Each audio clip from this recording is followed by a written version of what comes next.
Hello നമസ്കാരം. ഇന്ന് ഞാൻ എൻ്റെ തന്നെ ഒരു റെസിപ്പി ആയിട്ടാട്ടോ വന്നിരിക്കുന്നത്. ഇത് കാണുമ്പോൾ നിങ്ങൾ ഓർക്കും ഇത് സുഗിയൻ അല്ലേ എന്ന്. അത് സുഗിയൻ തന്നെയാണ്. പക്ഷേ ഇത് നമ്മൾ ചെറുപയർ കൊണ്ടിട്ടല്ല, ക്യാരറ്റ് കൊണ്ടിട്ടാണ് ഉണ്ടാക്കുന്നത്. ക്യാരറ്റ് സുഗിയൻ.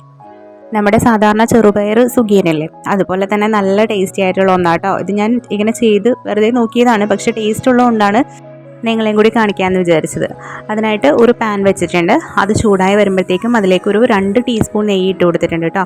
ഇനി ഇതിലേക്ക് ഈ ഒരു പാത്രത്തിൽ നിറച്ചും ക്യാരറ്റ് ഗ്രേറ്റ് ചെയ്തെടുത്തിട്ടുണ്ട്. ഗ്രേറ്റ് ചെയ്ത് തന്നെ എടുക്കണം കേട്ടോ, അല്ലെങ്കിൽ തീരെ പൊടിയായിട്ട് നമ്മൾ ചോപ്പ് ചെയ്തെടുക്കാം, അങ്ങനെ എടുക്കാം.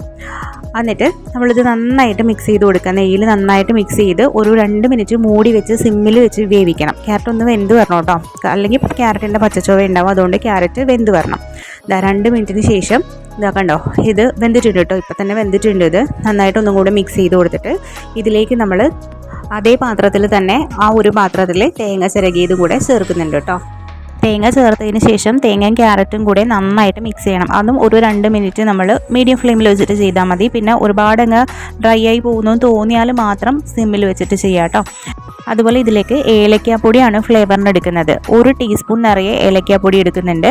അതുകൂടെ ചേർത്ത് നന്നായിട്ട് മിക്സ് ചെയ്യാം.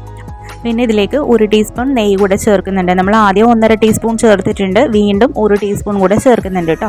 ഇനി ഒന്നുകൂടെ മിക്സ് ചെയ്തതിന് ശേഷം ഇതിലേക്ക് മധുരത്തിന് ശർക്കര പാനിയാണ് എടുക്കുന്നത്. ശർക്കര പാനി ഒരു വലിയ കട്ട ശർക്കര എടുത്തിട്ട് അത് കുറച്ച് വെള്ളം ഒഴിച്ച് ഉരുക്കിയെടുത്തിട്ടുള്ളതാണ്.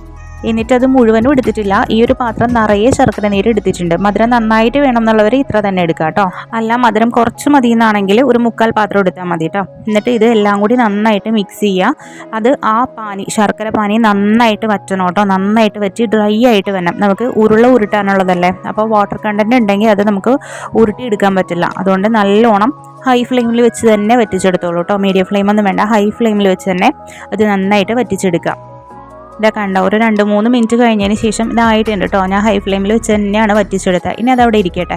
ഇനി ഇതിലേക്ക് വേണ്ടിയിട്ട് മാവ് തയ്യാറാക്കണം. അതിന് ഞാൻ മൈദയാണ് എടുത്തിരിക്കുന്നത് കേട്ടോ. സുഗിയൻ ഉണ്ടാക്കുമ്പോൾ നമ്മൾ മൈദയല്ലേ എടുക്കാറ്, അതുപോലെ മൈദ എടുത്തിട്ടുണ്ട്. അതിലേക്ക് 1 ടീസ്പൂൺ നിറയെ പഞ്ചസാര, പിന്നെ ആവശ്യത്തിന് ഉപ്പ് ഇട്ട് കൊടുത്തിട്ടുണ്ട്. പിന്നെ മഞ്ഞൾപ്പൊടി, ഒരു കളറിന് വേണ്ടിയിട്ട് ഒരു 1/4 ടീസ്പൂൺ മഞ്ഞൾപ്പൊടി കൂടെ ചേർത്തിട്ട് ഒന്ന് മിക്സ് ചെയ്തതിന് ശേഷം ആവശ്യത്തിന് വെള്ളം ഒഴിച്ച് നമ്മൾ പഴംപൊരിക്കൊക്കെ കുഴച്ചെടുക്കൂലേ, അതുപോലെ കുഴച്ചെടുക്കുക കേട്ടോ. വെള്ളം ഒഴിക്കുക. വെള്ളം ആദ്യമേ തന്നെ ഒരുപാട് അങ്ങ് ഒഴിക്കേണ്ട, ആവശ്യത്തിന് ഒഴിച്ച് നോക്കിയിട്ട് മിക്സ് ചെയ്ത് ഒഴിച്ചാൽ മതി.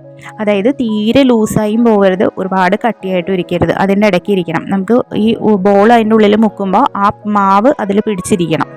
അതുപോലെ കുറച്ച് ക്രിസ്പിനെസ് വേണം എന്നുള്ളവർ നമ്മൾ മൈദ എടുക്കുന്ന കൂട്ടത്തിൽ ഒരു ടേബിൾ സ്പൂണോ 2 ടേബിൾ സ്പൂണോ അരിപ്പൊടി കൂടെ ചേർത്തോളൂ കേട്ടോ. ഞാനിപ്പോൾ അരിപ്പൊടി ഇതിനകത്ത് ചേർത്തിട്ടില്ല, കാരണം എനിക്ക് അത് സോഫ്റ്റായിട്ട് തന്നെ ഇരിക്കണം കുട്ടികൾക്ക് കൊടുക്കുമ്പോൾ. അതുകൊണ്ട് ഞാൻ അങ്ങനെ എടുക്കുന്നുള്ളൂ. ഇതാ കണ്ടോ, ഇതുപോലെ ഇരിക്കണം കേട്ടോ മാവ്, ഒരുപാടങ്ങ് ലൂസായിട്ടില്ല കണ്ടോ.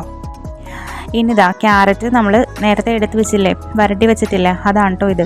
കണ്ടോ, ഒട്ടും വെള്ളമില്ല. ഇനിയിപ്പോൾ വെള്ളം ഉണ്ടെങ്കിലും പേടിക്കാനൊന്നുമില്ല, നമ്മൾ ആ ഉരുട്ടണ സമയത്ത് അതങ്ങ് പിഴിഞ്ഞെടുത്താൽ മതി കേട്ടോ.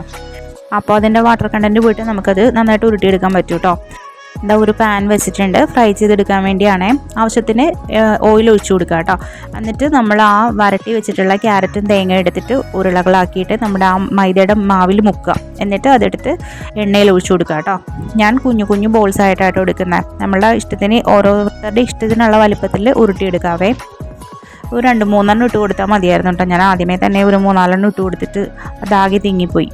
ഇനി ഇതൊരു മീഡിയം ഫ്ലെയിമിൽ വെച്ചിട്ട് നമ്മൾ എന്താ പറയുക, ഒരു വശം ഒരുങ്ങി കഴിയുമ്പോഴേക്കും അടുത്ത വശത്തോട്ട് മറിച്ചിട്ട് കൊടുക്കുക. അങ്ങനെ ചെയ്ത് റെഡിയായി കഴിയുമ്പോൾ എടുക്കുക കേട്ടോ. ഇതിന് ഉള്ളിലൊന്നും നമുക്ക് വേവാനൊന്നുമില്ല, ആ ഒരു പുറമേയുള്ള മൈദയുടെ മാവ് മാത്രം വെന്താൽ മതി. അപ്പോൾ ഒരു 2-3 മിനിറ്റ് കൊണ്ട് നമുക്ക് അങ്ങോട്ടും ഇങ്ങോട്ടും തിരിച്ച് മറിച്ച് വിട്ട് കൊടുത്തിട്ട് റെഡിയായി കഴിയുമ്പോൾ നമുക്ക് അറിയാൻ പറ്റും. ആ ഒരു കളർ ചേഞ്ച് വരുമ്പോൾ നമുക്കത് എണ്ണയിൽ നിന്ന് എടുത്ത് മാറ്റാം കേട്ടോ.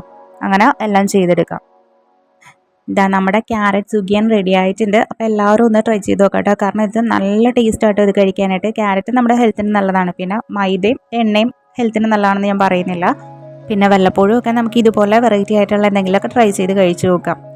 വീഡിയോ കണ്ടിട്ട് നിങ്ങൾക്ക് ഇഷ്ടപ്പെടുന്നുണ്ടെങ്കിൽ എൻ്റെ ചാനലൊന്ന് സബ്സ്ക്രൈബ് ചെയ്യണേ. അതുപോലെ വീഡിയോനെ ലൈക്കും കമൻറ്റും എല്ലാം ചെയ്യണം കേട്ടോ. താങ്ക്